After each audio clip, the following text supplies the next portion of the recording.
দীর্ঘ সময় ডিপ্রেশনে আক্রান্ত নারীরা প্রায় ৬০ থেকে ৭২ দিনের মধ্যে ঘটে যাওয়া ঘটনাগুলোর স্মৃতি মনে রাখতে অসুবিধায় পড়ে থাকেন।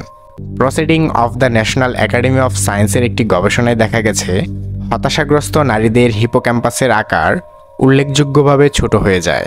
এটি মস্তিষ্কের সেই অংশ যা স্মৃতি সংরক্ষণ এবং নতুন তথ্য প্রক্রিয়াকরণের কাজ করে থাকে। দীর্ঘ সময় ধরে ডিপ্রেশনে থাকলে কর্টিসল নামক স্ট্রেস হরমোন অতিরিক্ত পরিমাণে নিঃসৃত হয়, যা হিপোক্যাম্পাসের ক্ষতি করে এবং নিউরনাল কানেকশন দুর্বল করে দেয়। এর ফলে শর্ট টার্ম মেমোরি লস ও কগনিটিভ ফাংশন কমে যায়।